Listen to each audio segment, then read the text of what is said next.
Hey everyone, the market hit new all-time highs yet again today. SPY trading upwards of 585, hitting this large gamma exposure concentration here.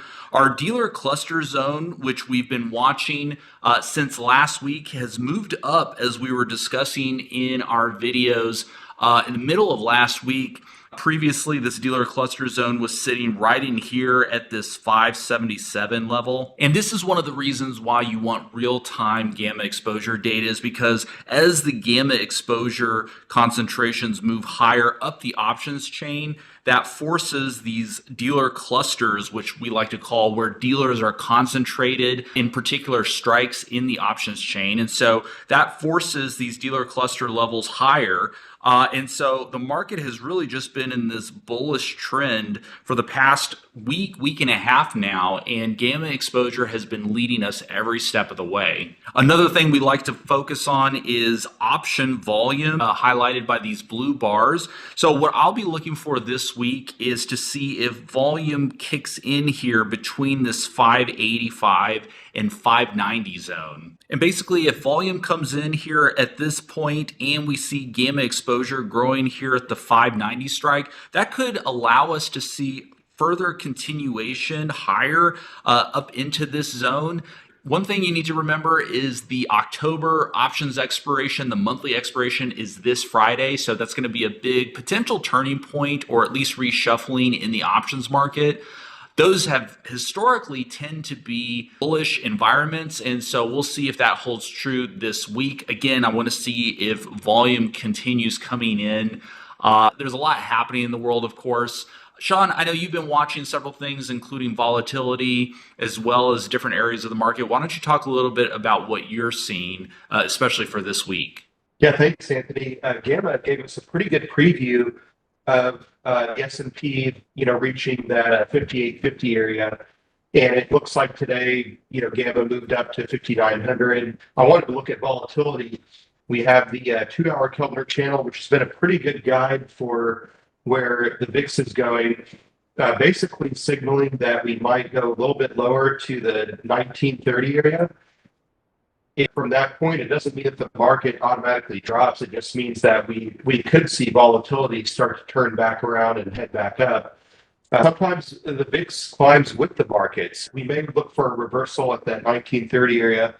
And I'm going to flip over here to our gamma chart as well, where we have the VIX pulled up, and you can see that we had pretty high volume in the 19 strike for VIX options today. And that corresponds with the dealer cluster. So that would be just a little bit lower than that 2-hour Keltner channel.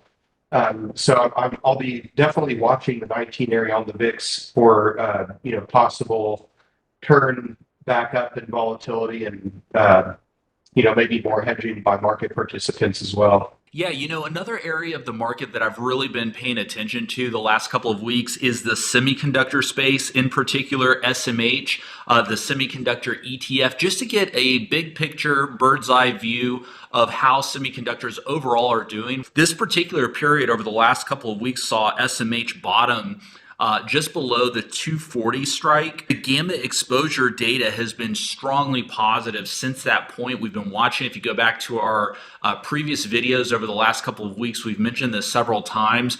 This has basically resulted in a really strong uptrend. This is, short period, SMH up over 8% during this time frame. And one of the things I'm watching is that we still see strong positive gamma exposure between the 280 and 260 strike. So stocks like Nvidia, AMD, really showing continued leadership in the market.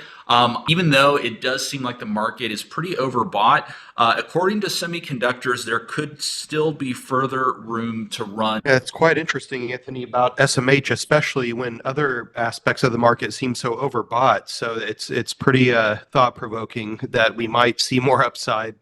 I kind of joke about Intel even being a semiconductor stock, since they seem to behave somewhat differently, but Intel, which is holding above the whole moving average, which you can see as this kind of purple colored line here. And basically the upside is almost 10%, close to this 25 mark. And, that would just be to get to the top of the channel. We'll take a quick look at Intel's gamma picture, which seems to agree with this 25 strike as being a valid target. It's been kind of, meandering, consolidating between the zero gamma level and this upper dealer cluster zone. So based on the chart, based on this large GEX cluster at 25, that seems like a pretty realistic target for Intel. Yeah, thanks, Sean. Definitely one to watch. Next, I want to take a look at Tesla. Tesla had this big drop here after its robo-taxi event last Thursday night.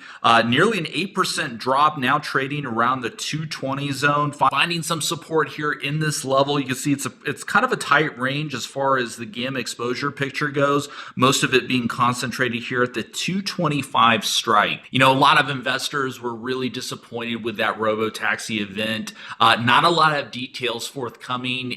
During the event, I heard it was really short, like less than 30 minutes. They basically unveiled, the taxis, like some sort of cyber bus, robots, all this stuff in less than 30 minutes. Really not a lot of details, more fluff. And I think investors were overall disappointed. You can see even today, looking in the options market, the volume here, which is identified by our blue bars here, a lot of volume at the 220 strike, not surprising.